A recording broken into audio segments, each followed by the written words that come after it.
በወለጋ ምድር ቤዛሞ ማርሽ ቀያሪ አውደ ውጊያ ተካሂዷል። ከ300 በላይ የአገዛዙ ወታደሮች ተገድለዋል። የዚሁን ያክል ቁጥር የማይተናነስ በርካታዎች ደግሞ ምርኮኛ ተደርገዋል። በዚህ አውደ ውጊያ የተገኘውን አስደማሚና ታሪካዊ ተጋድሎ በዝርዝር እንመለከተዋለን። ጤና ይስጥልን ውድ የዋስ ሚዲያ ቤተሰቦች፣ አድማጭ ተመልካቾች፣ ዕለታዊ አውደ ግንባር መረጃዎችን ወደ እናንተ የምናደርስበት ሰዓት ላይ ነው የምንገኘው። በወሎና በጎንደር ግንባር በርካቶች ተማርከዋል፣ በርካቶች ተገድለዋል። የቡድን የናይፍ ወከፍ መሳሪያዎችም ወደ ፋኖ ገብተዋል። የበላይ እዝ በዳስ ጉንዶ፣ በሰልፍ ረድን፣ በሽንፋ በደለጎም ከፍተኛ ትንቅንቅ በማድረግ ለተከታታይ 3 ቀናት በርካታ ጀብዶችን አስመዝግቧል።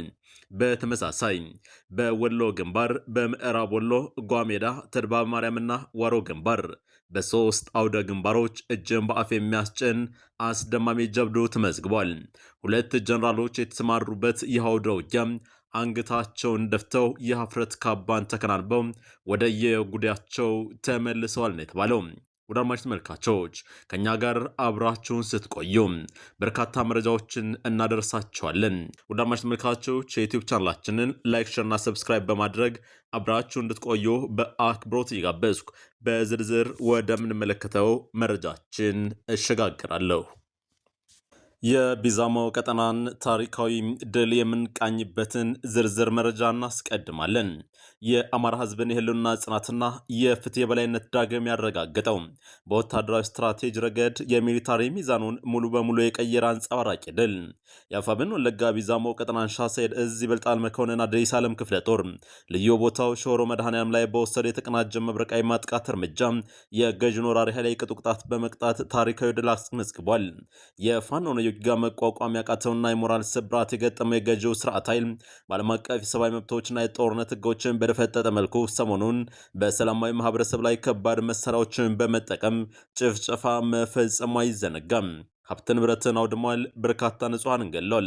ለጥፋትና ለወረራ የተሰማሩ የጠላት ኃይል ታዲያ በኪረሙ ወረዳ ልዩ ቦታው ሾሮ መድኃኔዓለም ውስጥ ማዕከላዊ ህዳሴ ኮር 69ኛ ክፍለ ጦር 3ኛና 5ኛ ሬጅመንቶች በጥምረት ታይቶ የማይታወቅ ሽንፈትን አስተናግደዋል። ከማለዳው 2 ሰዓት ጀምሮ እስከ ምሽት 11 ሰዓት ለ9 ተከታታይ ሰዓታት በተደረገው የወለጋ ምድር በጀግነት ታሪክ ባደመቀው ከባድ ውጊያ 3ኛ ሬጅመንት በእዙም ከፍተኛ ተጋድሎ ሙሉ ለሙሉ ተደምስሷል። 5ኛ ሬጅመንት ደግሞ ሙሉ በሙሉ የመከላከል አቅሙን በማጣቱ የቆሰሉና የተረፉ አባላቱ ትጥቃቸውን እየጣሉ በየጢሻ ወድቀዋል። የክፍለ ጦሩ ልዩ ግዳጅ አባላት የፈረጠጠውን ኃይል እግር በእግር በመከታተል የመልቀምና የመማረክ ስራውን በላቀ ስኬት አጠናቋል። ቀኑ ሙሉ በተካሄደው ታሪካዊ ውጊያ በጠላት ኃይል ላይ የደረሰው አጠቃላይ ሰብአዊ ኪሳራ 306 በምርኮ የተያዘ የሰው ኃይል ሲኖር 6 ከፍተኛ የጦር መስመራዊ መኮንኖችና 43 እግረኛ የሰራዊት አባላትም የዚሁ ሰለባ ናቸው።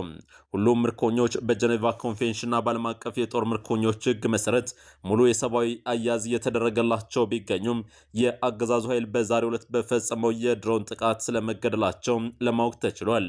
ይህ ታሪካዊ ድል የወራሪን ኃይል ወታደራዊ ጀርባ አጥንት የሰበረ ሲሆን የደረሰው ቁሳይና ምርኮስ በተመለከተም 1 ድሽቃ፣ 4 ብሬን፣ 2 ስናይፐር፣ 100 የክላሽ ጠመንጃዎች፣ 1000 የድሽቃ ተኳሽ ፍሬ፣ 3000 ብሬን ተተኳሽ እና 1500 የክላሽ ጥይቶችና ወታደራዊ ትጥቆች በፋኖ ገቢ ሆኗል። የገዢው ስርዓት የደረሰበትን ታሪካዊ ውድቀት ለመሸግና በአካባቢው የሚፈጸመውን የሰብአዊ መብት ጥሰት ከዓለም አይን ለመደበቅ የኢንተርኔትና የስልክ መስመሮች ዘግቶም ይገኛል። ይሁን እንጂ የፍትህ ድምፅ ሊታፈን አይችልም። ይህንን ታላቅ ድልና የወራሪን ኃይል ውድቀት የሚያሳዩ በርካታ ዝርዝር መረጃዎችን ለዓለም አቀፍ የሰብአዊ መብት ተሟጋችና ለሚዲያ አካላት ይፋ እንደሚያደርግም የአንሻ ሰይድ እዝ አስታውቋል። ይህ የነጻነት የፍትህና የህዝቦችን ሰብአዊ መብት የማስከበር የተቀደሰ ተጋድሎ ነው። መዳረሻው ሙሉ ድልና ነጻነት የሆነ የአማራ ህዝብ ህልና ተጋድሎ እስከ ፍጻሜው በጽናት ይቀጥላል። ድል ለጭቆና ቀንበር ለማይንበረከከው ህዝባችን ሲል ከቢዛሞ ወለጋ የአንሻ ሰይድ እዝ ይፋ ያደረገው መረጃ ያሳያል። ወደ ጎንደር መረጃችን ስናቀና በዳስ ጉንዶ ያገዛዙን የሌት እንቅስቃሴ በማክሸፍ ከፍተኛ ሽንፈት ማከናነቡን የመይሳው ካሳ ኮር አስታውቋል። ከፍተኛ ቁጥር ያለው ኃይሉ ተደምስሷል፣ ምርኮ በምርኮ ሆኗል። በዛሬው ዕለት ሰኔ 13 2018 አይበገሮቹ አፋብን በላይ እዝ መይሳው ካሳ ሁለተኛ ኮር የካራማራ ክፍለ ጦር ሁለተኛ ሬጅመንት በአርበኛ አጠቃ ሞገስ እየተመራ በመተማ ወረዳ ዳስ ጉንዶ የሰፈረውን የአማራ ደመጣጭ አገዛዝ ጥምር ሰራዊት ተደምስሶ ከተማዋን መቆጣጠር ተችሏል። በርካታ የነፍስ ወከፍ መሳሪያና የቡድን መሳሪያን ብሬንን ጨምሮ ፋኖ ገቢ አድርጓል። ሰኔ 10 2018 በተደረገው ለአስጨራሽ አውደ ውጊያ በተሰዉ ጓዶች የተሰየመው ዘመቻ አርበኛ ፋንታውን ገበየሁ በቁርጠኝነት ጠላትን በመደምሰስና በማረክ ተጀምሯል።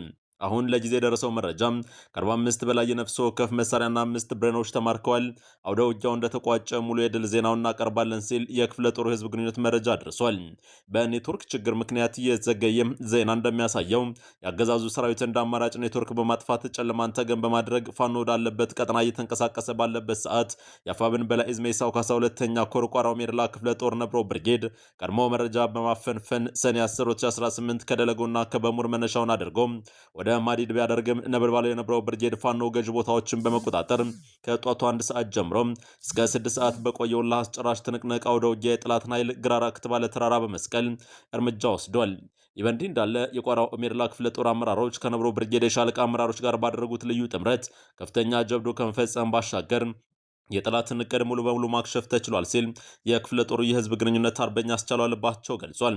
በዚህ አውደ ውጊያ ፍልሚያው ከፊት መርቶ በመግባት የዚህ ድል ታላቅ ጀብዱ ፈጽመው አርበኛ ሰለሞን መስዋዕትነት ከፍሏል። ስለ አማራ መከራ፣ ስለ ኢትዮጵያ ውርደት ምክንያት የሆነው የብልጽግና ፋሽስታዊ ስርዓት አጥብቆ በመታገል ረገድ ጫካ ቤቴ ብሎ በመግባት ቋራው ሜድላ ባስመዘገበው ትልቅ ጀብዶዎች ቀዳሚው ይህ አርበኛ ለወገኑ ሲል እስከ ደም ጠብታ ድረስ በጽናት ሲታገልና ሲያታግል የነበረ የአማራ የቁርጥ ልጅ እንደነበር ይታወቃል። በዚህ አውደ ውጊያ የተገኘው ድል መታሰቢያነቱ ለአርበኛ ሰለሞን ሆኖ የተመዘገበ ሲሆን ከ30 በላይ አስክሬንና አንድ አይሱዙ ቁስለኛ ይዘው ገለጋ ሆስፒታል ገብቷል። ሌላው አገዛዙ ከሽንፈት የማያድነውን ኔትወርክ ማጥፋት አማራጭ ቢያደርግም ይህ ዜና እስከተጠናቀረበት ሰዓት ድረስ የጠላት አስክሬን በየአርሶ አደሩ ማሳ እንደወደቀ የዓይን እማኞች ገልጸዋል። በሌላኛው አውደ ውጊያ በመተማ ወረዳ ከሽንፋ ከተማ ቅርብ ርቀት የተደረገ ሲሆን የአገዛዙ ጥምር ሰራዊት በአራት አቅጣጫ ማለትም በደለገው፣ በሽንፋ፣ በቱመትና በሰልፍ ረዲ እንቅስቃሴ ቢያደርግም በሰልፍ ረዲ በኩል የመጣውን ግብስብስ ኃይል አፋብን በላይ እዝ መይሳው ካሳ ሁለተኛ ኮር ካራማራ ክፍለ ጦር አንደኛ ሬጅመንት ጠላት ባላሰበው መንገድ ሰኔ 10 2018 አነጋግ ላይ የደፈጣ መብረቃዊ ጥቃት ማድረስ የተቻለ ሲሆን ምቱን መቋቋም ያቃተው የጠላት ኃይል ከፍተኛ ሙትና ቁስለኛውን እያዝረከረከም ወደ ኋላ ተመልሷል። ነበልባሎቹ አጋጣሚውን በመጠቀም የደፈጣ ውጊያውን ወደ መደበኛ ወደ ውጊያ በመቀየር ከጧቱ 2 ሰዓት እስከ 6 ሰዓት ተኩል መውጫ መግቢያ ማሳጣት ክፉኛ ሲያብራዩ ታርፍደዋል። እንዲሁም በሌላ አቅጣጫ ለማገዝ የተንቀሳቀሰው ደመጣጩ አብይ ሰራዊት ባናብስቶቹም በካራማራ ክፍለ ጦር ቀሪ ሬጅመንቶች ተጨማሪ ውጊያ ስምሪት ምክንያት ምንም ማድረግ ሳይችሉ ቀርተው እንደገና ወደ መጡበት ሊመለሱ ችለዋል ሲል የክፍለ ጦር ህዝብ ግንኙነት ኃላፊ አርበኛ ቴዎድሮስ ይግዛው አድርሶናል መረጃውን። ከዚህ በተጨማሪም የአገዛዙ ሰራዊት ከቀጠናው ጽዳት ካራማራ ክፍለ ጦር ከአካባቢው የግል ታጣቂ አባት አርበኞች የፋኖ ሰራዊት ጋር በመሆን ከፍተኛ ርብርብ ላይ ይገኛል ተብሏል። በዚህ አውደ ውጊያ ከ27 በላይ እስከ ወዲያኛው የተሸኘ ሲሆን ከ33 በላይ ደግሞ ለከፍተኛ ቁስለት ተዳርጓል።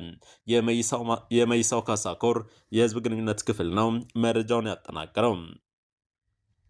ውድ አድማጭ ተመልካቾች ወደ ወሎ ግንባር መረጃ እንሸጋግራለን።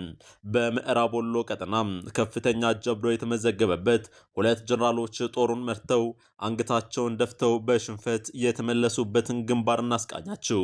በምዕራብ ወሎ ግንባር አማራ ሳይንት ወረዳ ውስጥ ከጋባው የጠላት ኃይል መካከል አንድ ሻምበል የሚሆነው ተደምስሷል።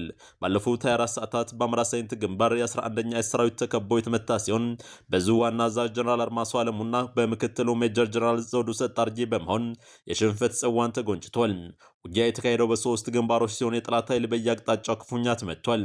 በጓ ሜዳ በኩል በተለምዶ ሜሶ ወደሚባል አካባቢ ያቀናው ጠላት ባለሞ ተኳሽ ሳይንቲዎች አባላቱ ሲቀነደሹ ተመልሶ የፈረጠጠ ሲሆን በተርባ በማርያም በኩል ዘምቶ ተርባ በማርያምን እቆጣጠራለሁ ያለው የጠላት ኃይል ህልሙ ሳይሳካ ቀርቷል። ፋኖ የብረት ግድግዳ ሆኖበታል። ባሮ ግንባር የተሰለፈው የወገን ኃይል በበኩሉ ድል ቀንቶታል። በሶስቱም ግንባሮች በተደረገው ተጋድሎ የተገኘው ድል ጠቅላል ሲደረግ አንድ ሻምበል መከላከያና 8 ሰላም አስከባሪዎች የተደመሰሱ፣ ቁጥሩ ያልታወቀ ቁስለኛ፣ 7 የተማረከ የጠላት ኃይል፣ 10 ክላሽንኮቭ እና 1500 የብሬንና 3 የሞርታር ቀንቡላ ማብሮ ተማርኳል። የወታደራዊ ቁሳቁስን በተመለከተም 9 ካዝና ክላሽና 12 ወታደራዊ ትጥቅ ወደ ፋኖ ገቢ ሆኗል። ከዚህ በተጨማሪ የጠላት ድሽቃ ከነተኳሹ ዋሮ ቀጠና ውስጥ በሸሆት መድኃኔዓለም ገደል ተንኮታኩቷል። ድሽቃው አዳር በወገን ኃይልና በጠላት ምርኮኞች ትብብር ቢፈለግም ሊገኝ ባለመቻሉ ከነጋ በባንዳዎች ጥቆማ ድሽቃው በጠላት እጅ የወጣ ሲሆን ስለተሰባበረ ከጥቅም ውጭ መሆኑ ተረጋግጧል። ጠላት ቁስለኛ በአምቡላንስ ሲያመላልስ ታይቷል። የተደመሰሰው የጠላት ኃይልም ቁጥር ላይ ጨምረ እንደሚችል ይገመታል። ትጥቅና ተተኳሽም በየጥሻው እያዝረከረኩ ፈርጥጧል። ወደ አማራ ሳይንት በሁለት ጀነራሎች እየተመራ የገባው ጠላት ጓሜዳ ተርባ ማርያምና ዋሮ ላይ አይቀጡ ቅጣት ሲቀጣ ተጨማሪ ኃይል ከአጅባር ከተማ ለማጓጓዝ ሲሰናዳ ሁለት ወታደሮች በአጥር ዘለው ወደ ፋኖ ተቀላቅሏል። ውድ አድማጭ ተመልካቾች የአማራ ፋኖ በአራቱም ማዕዘናት እያደረገ በሚገኘው ትንቅንቅ ከፍተኛ ጀብዶች እየተመዘገቡ ሲሆን በርካቶችም ከነሙሉ ትጥቃቸው ወደ ፋኖ እየተቀላቀሉ ነው። ከደብረ ብርሃን ከተማ የተነሳውና ቀደም ሲል ብልጽግናን ሲያገለግል የነበረው የአድማ ብተና አመራር 10 አለቃ ብሩክ ሸዋን ግዛው ፋኖን ተቀላቅሏል። የሸዋ ጠቅላይ ግዛት አሳምነው ጻጺ አምደ ጽዮን ኮር ሚዲያና ኮሚኒኬሽን እንዳስታወቀው ያገዛዙን ጸረ አማራነት የተረዳው አድማ ብተና አሁን ላይ ሙሉ ትጥቁን በመያዝ የእዙ አካል የሆነው የአፄ አምደ ጽዮን ኮራጽ ምኒልክ ክፍለ ጦርን ተቀላቅሏል ተብሏል። ከዚሁ ጋር በተገናኘ የፋሽቱ ብልጽግና የ58ኛ የ48ኛና 42ኛ ክፍለ ጦር የሰራዊት አባላትም ከየአቅጣጫው በመፍረስ የ102ኛ አካል የቀድሞ ከላኮርማ ክፍለ ጦር የአሁኑ 49ኛ ክፍለ ጦርን ተቀላቅሏል። በአምላኩ አዳነ የ42ኛ ክፍለ ጦር 4ኛ ሬጅመንት ጓድ መሪ መለሰ በላይ ዘውዱ የ58ኛ ክፍለ ጦር 6ኛ ሬጅመንት የሎጂስቲክ መምሪያ ኃላፊና ይበልጣሉ ባለም የ48ኛ ክፍለ ጦር 6ኛ ሬጅመንት ጓድ መሪ እንዲሁም ገለታው ሞላለኝ 5 ክላሽንኮቭ መሳሪያና 700 የክላሽ ጥይት ተተኳሽ እንዲሁም 12 ኤፍ1 ቦምብ በመያዝ ነው የፋኖ አባላቱን የተቀላቀሉት።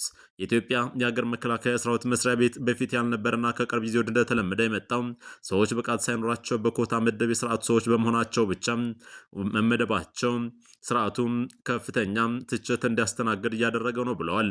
ከዚህ ባሻገር የእርስ በርስ ጦርነትና የአማራ ህዝብ የሚያሳየውን ጥላቻና መሰላቸት እንዲሁም ህዝቡ የፖለቲካ የህገ መንግስት የዴሞክራሲና የእኩልነት ነጻነት ግልጽ የሆነ ጥያቄ እንዳለው ጦርነቱ ህዝባዊ ድጋፍ እንዳለው በማወቃችን የሚከፈል የህይወት መስዋዕትነት ከንቱ መሆኑን በመረዳት የበደልነውን የአማራ ህዝብ ይቅርታ በመጠየቅ ወደ ፋኖ ተቀላቅለናል ብለዋል።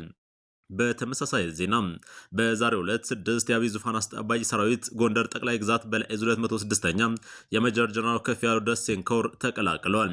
እየፈረሰ ያለው የአገዛዙ ሰራዊት አባላት በአፋብን ጎንደር ጠቅላይ ግዛት በላይ 206ኛ ከፍያለው ደሴ ኮር ተራራሩ አስጉና ክፍለ ጦር ዶክተር አምባቸው መኮንን ብርጌድን በሰላም መቀላቀላቸው ተሰምቷል። ውድ አድማጭ ተመልካቾቻችን ከዋስ ሚዲያ የዕለቱን ያውደ ግንባር መረጃዎች በዚህ መልኩ ወደ እናንተ አድርሰናል። እጅግ አድርገን እናመሰግናለን። የዩቲዩብ ቻናላችንን ላይክ እና ሰብስክራይብ በማድረግ እንድትወዳጁ በመጋበዝ ከወዲሁ እሰናበታለሁ።